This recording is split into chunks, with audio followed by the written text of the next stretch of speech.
You have said this 10 times already. Are you in my head or not? How are you even in my head? If you were in my head, I'd see you in my head, but I don't see you in my head. What are you talking about, man?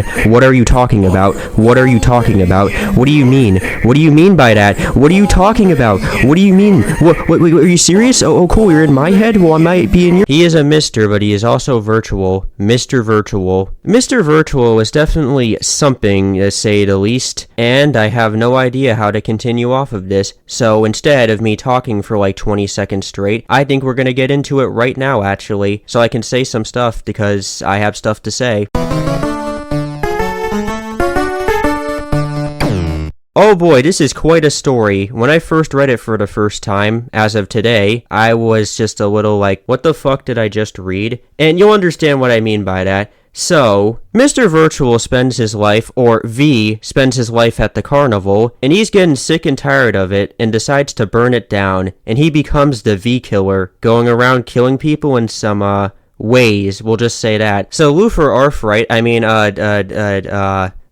Thomas Anderson, is looking into all of this, and one day, he finally confronts the V-Killer at E3, so the final showdown is about to go down, and he gets shot, and that is basically the end. Well, actually, screw you, it's not the end. The V-Killer died in the area where Nintendo was presenting the, Virtual Boy, and now he just lives inside of it as Mr. Virtual, and he's ready to beat the shit out of Thomas Anderson after what has happened to him. But first, I want to introduce you to Samantha Heavers. Her life isn't really the best, we could say, so she buys herself a Virtual Boy to document her life and just look back at it. But that gets completely fucked when Mr. Virtual starts tormenting with her. She's not really feeling good, and then he's able to take over her entire body, but uh-oh, he's rotting away, and he has to perfect this somehow. And so the time comes for him to meet Thomas Anderson at some point in time, and that is the story for right now. What can I say except color me intrigued? Like, what the fuck? I think something I appreciate about Mr. Virtual is that it seems like he has a lot of advantages to him, but a lot of disadvantages too. I'm actually curious to see how they would execute this idea. Like, how many times will it take for him to actually perfect this and reach a point where he doesn't rot away? Or somehow limit this problem that is happening to him? This is probably the best way I've seen somebody execute the idea of a ghost getting a decent amount of power to them, but they also have some issues they gotta work out, and that's probably something you should have when making a character like this. So, the plot only gets deeper and deeper, so let's jump into it.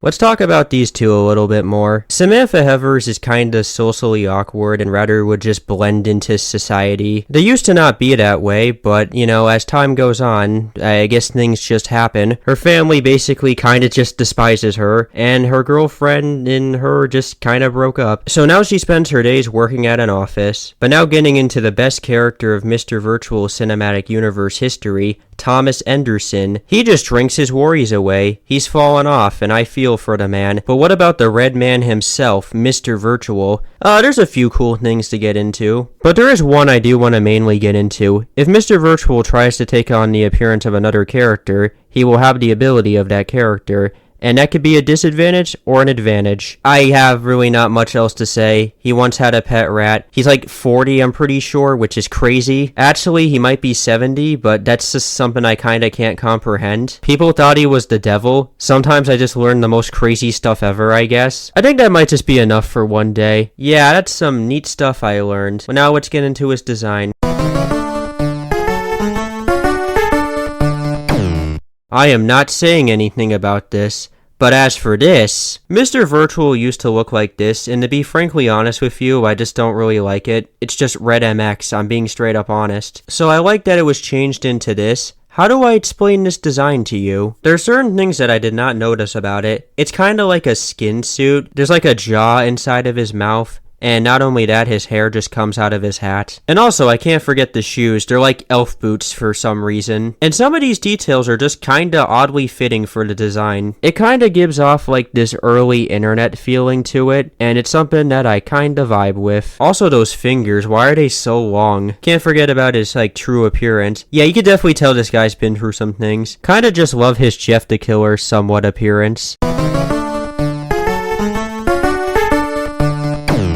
So final verdict overall, Mr. Virtual is a very cool character. I'm intrigued to some extent to see what they do with him in his journey of perfection, like Perfect Cell from Dragon Ball. This video might be on the shorter side and I didn't say a lot, but I got what I wanted to get in. So I'll see you guys next time and bye. Listen man, we've been doing this for 20 minutes straight. Are you in my head or not? And I really want you to answer this. What's the matter, boy?